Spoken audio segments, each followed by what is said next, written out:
ఇక ఎస్ఎల్బీసీ టన్నెల్లో 30వ రోజు సహాయక చర్యలు కొనసాగుతున్నాయి. టన్నెల్లో D2 నుంచి D1 వరకు తవ్వకాలు పూర్తయ్యాయి. అయినా మిగతా 7 కార్మికుల ఆచూకీ లభించలేదు. క్యాడవర్ డాగ్స్ గుర్తించిన ప్రాంతంలో తవ్వకాలు చేపట్టారు. మట్టి TBM శకలాల తొలగింపు వేగవంతం చేశారు. 4 మినీ హిటాచీలు బోబ్కాట్ యంత్రాలతో తవ్వకాలు చేస్తున్నారు.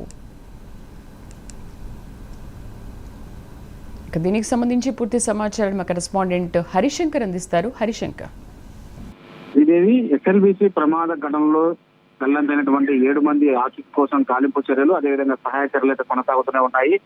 ఏదైతే ఇప్పటికీ ఈ యొక్క ఘటన జరిగి దాదాపు 30 రోజులు చేరుకోవడంతో ఓవైపు అధికారులు, అదేవిధంగా అక్కడ ఉన్నటువంటి కుటుంబ సభ్యులు కూడా తీవ్ర ఆందోళన వ్యక్తం చేస్తున్నారు. ఎందుకంటే టన్నెల్లో కూలిపోయినటువంటి టర్బిన్ ఆ TBM మిషన్ శకలాలను ఇటు ప్లాస్మా గ్యాస్ కట్టర్లతో కట్ చేస్తున్నటువంటి దక్షిణ మధ్య రైల్వే సిబ్బంది ప్రస్తుతం ఆ యొక్క పనులను కొనసాగిస్తున్న పరిస్థితి. అదేవిధంగా మట్టిని, బురదను కన్వేర్ బెల్ట్ పై కూడా బయటికి తరలిస్తున్నారు. అదేవిధంగా ఊట నీటిని భారీ మోటార్లను ఏర్పాటు చేసి బయటికి అయితే ప్రస్తుతం పంపిస్తున్నప్పుడు కూడా తీవ్ర అంతరాలు అయితే కొనసాగుతున్నాయి. చివర 30 మీటర్లు అత్యంత ప్రమాదకరంగా ఉన్నట్లు కూడా రెస్క్యూ సిబ్బంది చెప్తున్న పరిస్థితి ఉంది. అదేవిధంగా టైగర్ కార్స్ కర్రలతో కూడా యొక్క నిర్మాణ తవ్వకాలను కొనసాగిస్తున్న పరిస్థితి ఉంది. మనుషులు లేనటువంటి చివరి 40 మీటర్లతో రోబోల ద్వారా యొక్క తవ్వకాలను చేపడుతున్నారు. సాంకేతిక సమస్యలతో కూడా కొన్ని రోబోలు అక్కడ ఆగిపోతున్న పరిస్థితి ఉంది. ముఖ్యంగా D1, D2 ప్రాంతాలలో క్యాడవర్ డాగ్స్ కూడా యొక్క మృతదేహాల కోసం గాలింపు చర్యలు కొనసాగుతున్నాయి.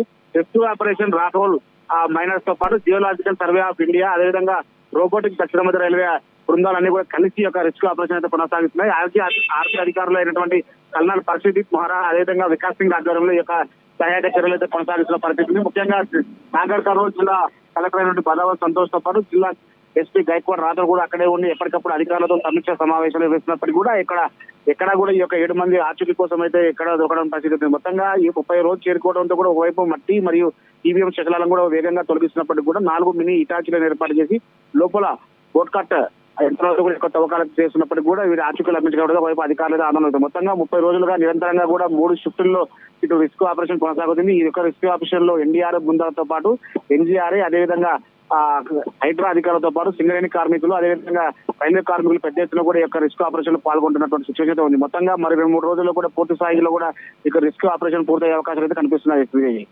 Right Harishankar, thank you.